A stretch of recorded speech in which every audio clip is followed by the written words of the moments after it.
ठीक है, तो सर्वप्रथम जो जनगणना कराया था वह हुई थी आपकी 1872 में। सर्वप्रथम जनगणना हुई थी 1872 में, किसके शासनकाल में? तो लॉर्ड मेयो के शासनकाल में। लॉर्ड मेयो के शासनकाल में सर्वप्रथम जनगणना कराई गई थी 1872 में। यह क्वेश्चन आते वेरी वेरी इंपॉर्टेंट है, किस मतलब सर्वप्रथम जब जनगणना कराई गई थी तो वह किसके शासन में कराई गई थी? तो लॉर्ड मेयो के शासनकाल में कराई गई थी। ये भी इंपॉर्टेंट है। अब एक क्वेश्चन आता है कि जो वर्ष 2011 की जनगणना हुई थी तो किस राज्य में जो है जनसंख्या का घटाव हुआ, मतलब किस राज्य में जनसंख्या कम पड़ी? तो आपका वह है नागालैंड। नागालैंड में वैसे तो प्रत्येक साल जो है 10 वर्ष बाद जब गणना कराई जाती है तो लगभग सभी राज्यों की जनसंख्या बढ़ती है, मगर नागालैंड एक ऐसा राज्य है जहाँ की जनसंख्या 2011 में जनगणना के अनुसार कम पड़ी है। मतलब जब 2001 में हुई थी तो जितनी जनसंख्या थी उससे कम जनसंख्या हुई है 2011 की जनगणना में। अब एक बात ये आती है कि जब 2011 की जनगणना हुई तो सकल प्रजनन दर क्या रही? इंपॉर्टेंट है साथियों, सकल प्रजनन दर। सकल प्रजनन दर क्या रही? तो साथियों आप लोगों को बताना चाहेंगे हम, इसकी जो सकल प्रजनन दर रही वह है 2.9%। सकल प्रजनन दर कितनी रही? तो 2.9% रही। अब जैसे कि 1872 में जनगणना शुरू हुई थी, तो जो 2011 की जनगणना है, 2011 की जनगणना है वो आपके 15वें क्रम की जनगणना थी। 2011 की जनगणना 15वें क्रम की थी। 16वें क्रम की जनगणना आपकी जो 16वीं जनगणना थी वह 2021 में होने वाली जनगणना है। मगर स्वतंत्र भारत के कौन से क्रम की जनगणना है यार? स्वतंत्र भारत के क्रम की कौन सी जनगणना है? 2011 में जनगणना हुई तो यह 15वें क्रम की थी, 15वीं जनगणना थी स्वतंत्र भारत की। मतलब भारत आपका आज़ाद हुआ, अपना भारत कब? तो 1947 में आज़ाद हुआ। तो 1947 के बाद से जो यह 7वीं थी स्वतंत्र भारत की जनगणना थी, 7वीं जनगणना थी। वेरी वेरी इंपॉर्टेंट 7वीं। ठीक है, जनगणना विभाग का गठन कब किया गया? जनगणना तो हो रही थी मगर जनगणना विभाग का गठन भी किया गया। तो जनगणना विभाग का जो गठन किया गया, जनगणना विभाग एक अलग से विभाग ही बना दिया गया। जनगणना विभाग का गठन, जनगणना विभाग का गठन किया गया था वह 1961 में। और क्वेश्चन आता है कि जनगणना विभाग का गठन कब किया गया, तो आप सिंपल सा बता देंगे कि जनगणना विभाग का जो गठन हुआ 1961 में हुआ।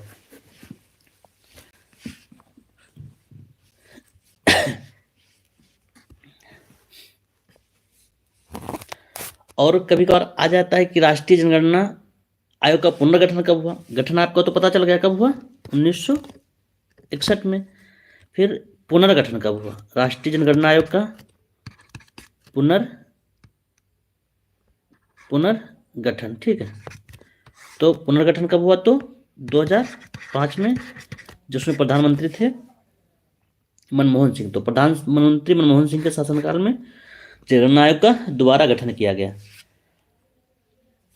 अब भारत में ग्रामीण ग्रामीण देश है। भारत एक गांव का देश है। भारत में ग्रामीण संख्या ज़्यादा रहती है, मतलब यहाँ पे गांव में बहुत ज़्यादा लोग निवास करते हैं। फिर भी कितने लोग शहर में निवास करते हैं, ये इंपॉर्टेंट आता। तो 2011 जनगणना के अनुसार शहरी जनसंख्या कितनी है? शहरी जनसंख्या कितनी है, ये इंपॉर्टेंट फैक्ट साथियों, कई परीक्षाओं में पूछा गया। तो शहरी जनसंख्या आपके 31.2%। 31.2% जो है शहरी जनसंख्या, जितनी आपके भारत की जनसंख्या है। अब आप एक चीज हम देख लेते हैं कि जो कभी कभार पूछ लेते हैं कि विश्व का, जैसे भारत में कितना है, तो 31.2% क्या है? 31.2% क्या आपकी शहरी है, शहरी जनसंख्या है, शहरी जनसंख्या। तो फिर कहीं ना कहीं जो पूछ लेंगे कि विश्व का सर्वाधिक शहरी देश कौन सा है, तो साथियों विश्व का सर्वाधिक शहरी देश आपका हो जाएगा सिंगापुर विश्व का सर्वाधिक शहरी देश हो जाएगा सिंगापुर। सिंगापुर विश्व का सर्वाधिक शहरी देश हो जाएगा। अब भारत की बात आ जाते हैं, कहेंगे भारत में सर्वाधिक नगरीय जनसंख्या वाला राज्य कौन सा है। ये भी इंपॉर्टेंट फैक्ट है। तो आपका साथ में महाराष्ट्र शहर है, महाराष्ट्र सॉरी राज्य है। कहेंगे पूछेंगे कि कौन सा राज्य सबसे ज़्यादा शहरी जनसंख्या वाला, तो महाराष्ट्र राज्य जो आपका है वह सर्वाधिक शहरी जनसंख्या वाला राज्य है। सर्वाधिक शहरी जनसंख्या वाला देश पूछ लेंगे तो आपका हो जाएगा सिंगापुर, और पूछ लेंगे कि भारत में कौन सा हो जाएगा, तो भारत में हो जाएगा महाराष्ट्र। कौन सा हो जाएगा, महाराष्ट्र हो जाएगा साथियों। भारत में कौन सा हो जाएगा सर्वाधिक, तो हो जाएगा महाराष्ट्र। सर्वाधिक शहरी जनसंख्या वाला राज्य कौन सा है, तो महाराष्ट्र है। अब इसके बाद आता है साथियों कि जो 2011 की जनगणना हुई, 2011 की जनगणना का विषय क्या था। 2011 की जनगणना का विषय भी तो पूछ लेते हैं परीक्षा में, अक्सर पूछते हैं कि 2011 की जनगणना का विषय क्या रहा है। तो इसका विषय था साथियों आवर सेंसस आवर फ्यूचर। क्या विषय रहा इसका, our census our future. Our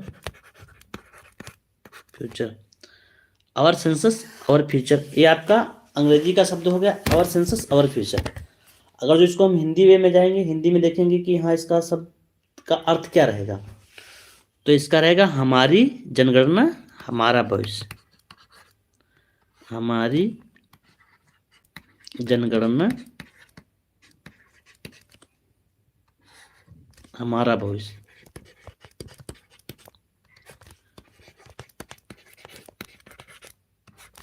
हमारी जनगणना हमारा भविष्य रहेगा इसका विषय। पूछेंगे कि 2011 की जनगणना के अनुसार उसका विषय क्या रहा, तो हमारी जनगणना हमारा भविष्य इसका विषय हो जाएगा।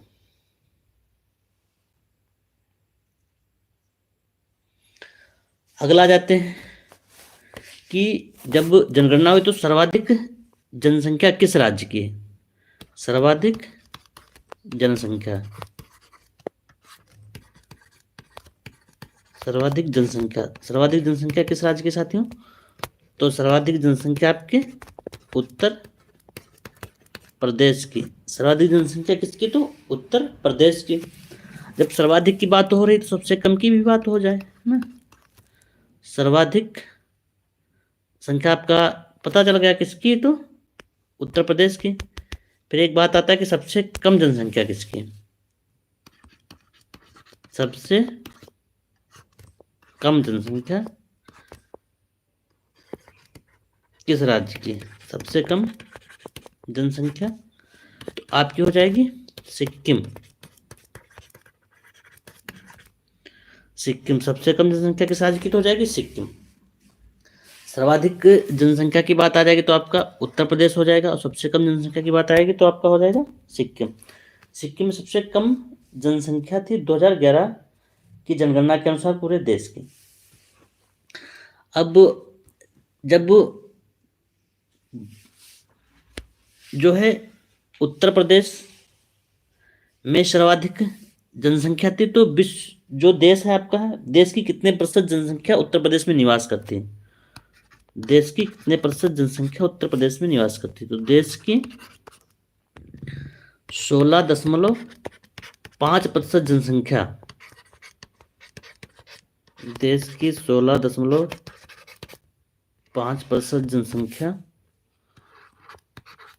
उत्तर प्रदेश में निवास करती है। कहाँ निवास करती है, उत्तर प्रदेश में। 16.5%, मतलब पूरे जो विश्व की जनसंख्या है उसमें भारत का हिस्सा कितना रहेगा। भाई आपने उत्तर प्रदेश का तो देख लिया 16.5%, यहाँ 16.5% कर दो या 16.5% कर दो, और जो विश्व की है वह 17.5% जनसंख्या है। ठीक है, विश्व की जनसंख्या भारत में कितनी रह रही, तो 17.5%, और उत्तर प्रदेश में कितनी रह रही पूरे देश की, तो 16.5%।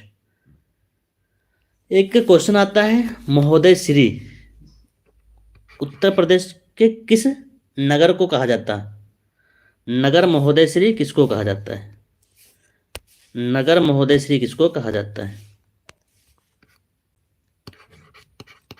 नगर महोदय श्री, नगर महोदय श्री किस उत्तर प्रदेश के शहर को कहा जाता है? तो इसका आंसर जो हो जाएगा साथ में हो जाएगा आपका कन्नौज। महोदय श्री कहा जाता है कन्नौज को। वैसे भी आपको पता है कन्नौज आपका इत्र के लिए बहुत ही फेमस है, प्रसिद्ध है। तो महोदय श्री किसको कहेंगे? तो फिर कन्नौज को कहेंगे। महोदय श्री हो जाएगा, कन्नौज हो जाएगा।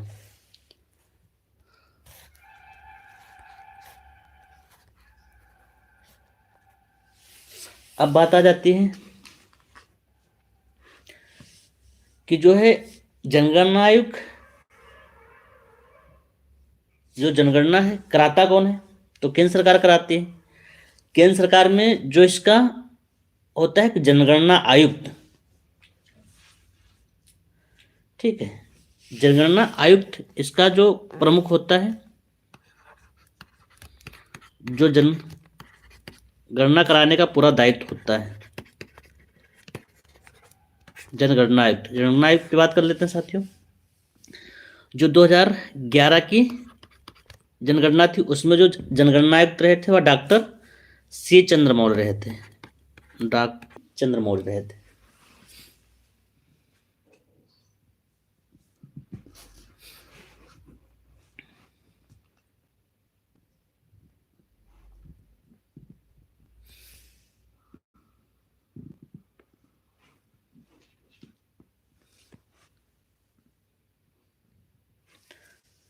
एक क्वेश्चन और आता साथियों कि जो 2011 की जनगणना हुई थी, सबसे कम लिंगानुपात किस राज्य का है? किस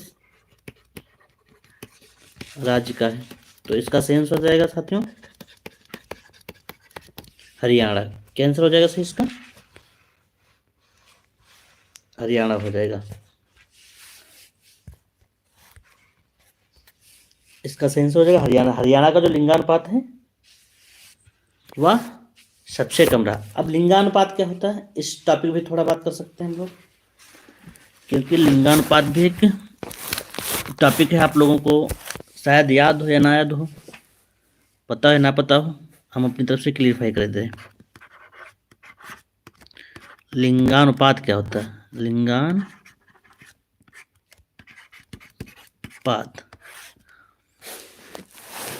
लिंगानुपात होता है साथियों प्रत्येक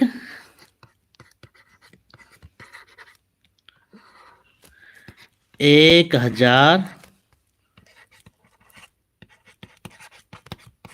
पुरुषों पर महिलाओं की संख्या।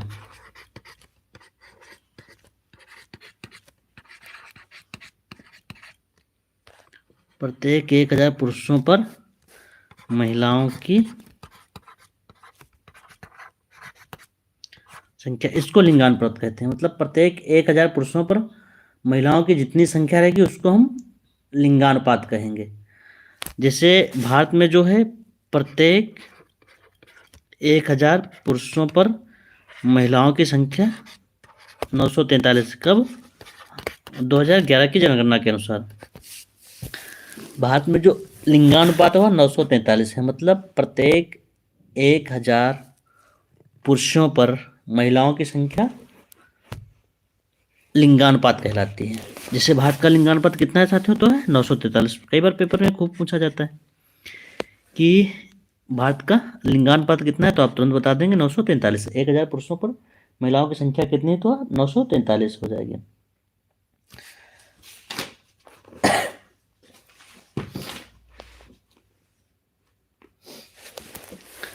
लिंगानुपात के साथ में एक चीज हम बता देते हैं आपका, जनघनत्व क्या होता है? जनघनत्व कह देंगे जनघनत्व।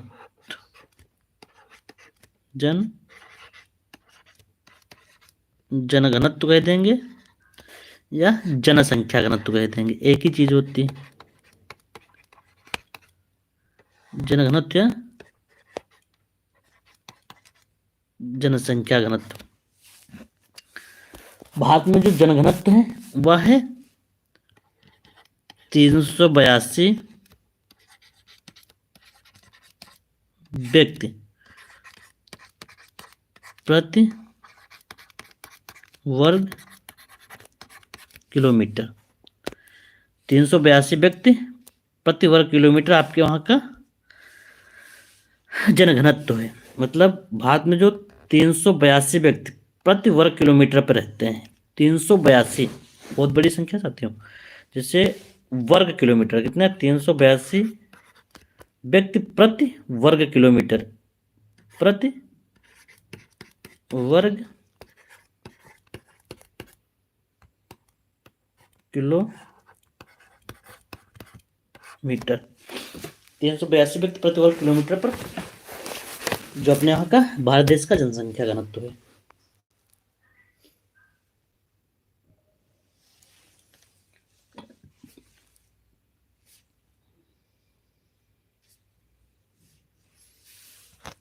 अब बात आ ही गई है तो बता देते हैं कि जो सर्वाधिक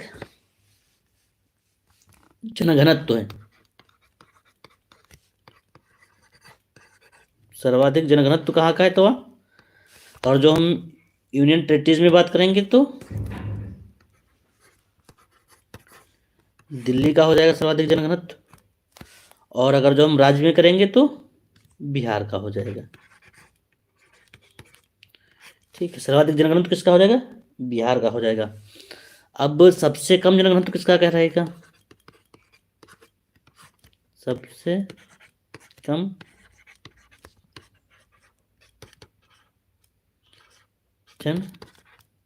जनघनत्व, सबसे कम जनघनत्व रहेगा वह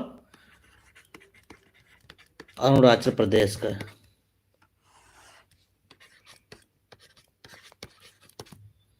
सबसे कम जनघनत्व किसका है तो अरुणाचल प्रदेश का है। कितना है, 17 व्यक्ति प्रति वर्ग किलोमीटर, 17 व्यक्ति प्रति वर्ग किलोमीटर, 17 व्यक्ति प्रति वर्ग किलोमीटर आपका जो जनसंख्या घनत्व है कहाँ का है वो अरुणाचल प्रदेश का। सबसे कम जनसंख्या घनत्व कहाँ का तो अरुणाचल प्रदेश का। कितना है, 17 व्यक्ति प्रति वर्ग किलोमीटर है अरुणाचल प्रदेश का जनसंख्या घनत्व। ये भी इंपॉर्टेंट फैक्ट था साथियों जो कि परीक्षा में आपका पूछा था। अब आ जाते हैं कि विश्व में जो जनगणना है भारत की 2011 की हुई, तो विश्व में जो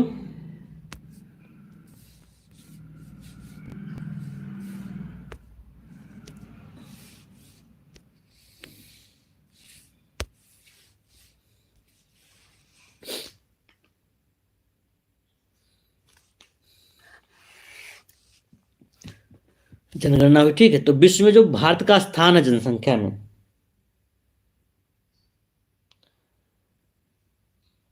जो जनसंख्या में स्थान है भारत का स्थान जो है वह विश्व में कौन सा है, दूसरा स्थान है। मतलब भारत में विश्व में जनसंख्या में दूसरे स्थान पर है। ठीक है, प्रथम स्थान पे कौन है तो प्रथम स्थान पे आपका पड़ोसी देश चाइना है। पहले स्थान पे है चाइना, दूसरे स्थान पे भारत जनसंख्या में। क्षेत्रफल में तो आपको पता होगा भाई, जनसंख्या में क्वेश्चन आता है भारत जो जनसंख्या में किस स्थान पे है, जनसंख्या में दूसरा स्थान है और क्षेत्रफल में 7वें स्थान पे। जनसंख्या में तो आपको पता चल गया कि चीन के जस्ट बाद आपका जो स्थान आएगा वह भारत का आ जाएगा। और जब आ जाती बात क्षेत्रफल की दृष्टि से, तो फिर हमसे 6 जो देश बड़े हैं वह कभी कभार क्वेश्चन आ जाता है कौन से हैं। तो सबसे पहले आपका देश रूस है, फिर कनाडा है, फिर चीन है, फिर अमेरिका है, फिर ब्राज़ील है, और ब्राज़ील के बाद में भारत आ जाएगा 7वें स्थान पे। और एक कड़ी और आपसे पूछ लिया जाएगा 8वें पे करने, तो अर्जेंटीना हो जाएगा, 8वें स्थान पर अर्जेंटीना हो जाएगा। तो भारत 7वें स्थान पे है क्षेत्रफल की दृष्टि से, जो उससे 3 बड़े राज्य हैं। राज्य मतलब आप जब आओगे अपनी भाषा में, कौन सी पॉलिटिकल भाषा में, तो देश को राज्य कहा जाता है। तो सुन लो कि जो राज्य बड़े हैं, बाहर से 3 राज्य जो सबसे बड़े रहेंगे वह रहेंगे आपके अमेरिका, ब्राज़ील और चीन। कनाडा, रूस, यह क्षेत्रफल में भारत से सबसे बड़े। रूस, कनाडा, चीन, अमेरिका, ब्राज़ील, ऑस्ट्रेलिया, और उसके बाद आता है भारत। ऑस्ट्रेलिया के बाद आता है भारत, ठीक है। ऑस्ट्रेलिया के बाद भारत आ जाएगा साथियों, अमेरिका, फिर हो जाएगा आपका ब्राज़ील, फिर ऑस्ट्रेलिया, और फिर क्या हो जाएगा, भारत हो जाएगा। उसके बाद अर्जेंटीना का स्थान आ जाता है। अर्जेंटीना जो है 7वें नंबर पे आता है जनसंख्या में, पूरे क्षेत्रफल में आता है 8वें स्थान पे पूरे देश, मतलब पूरे विश्व में। साथियों क्लास कैसी चल रही है? कोई दिक्कत हो तो कमेंट करके जरूर बता देना, हम आप लोगों के कमेंट जरूर पढ़ेंगे और उन पे अमल भी करेंगे। बाकी कोई नए सुझाव हो तो आप लोग नए सुझाव भी देंगे, उनको भी हम फॉलो करेंगे और प्रयास करेंगे कि आपके लिए अच्छे से अच्छे कंटेंट लेकर के आएँ।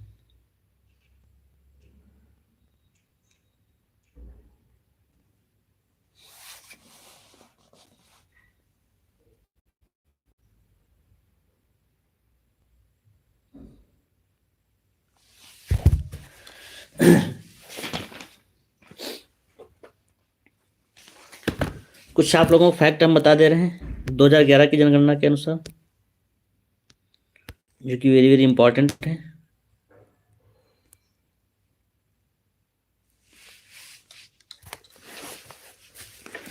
वो फैक्ट क्या है?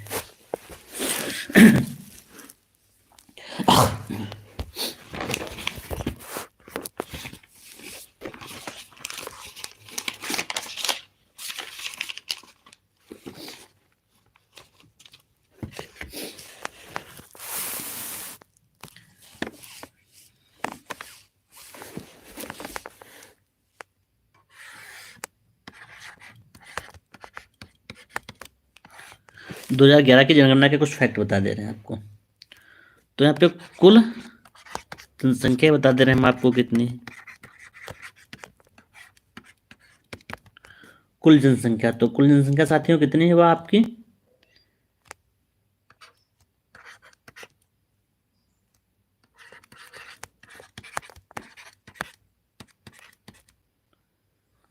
1,21,08,54,977, यह टोटल जनसंख्या है भारत की 2011 की जनगणना के अनुसार। उसमें जो पुरुषों की कितनी जनसंख्या है, पुरुष जो कितना परसेंट है, तो पुरुष आपका है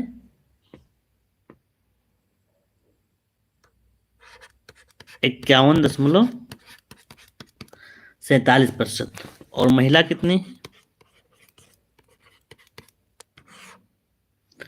महिला आपकी है 48.53%।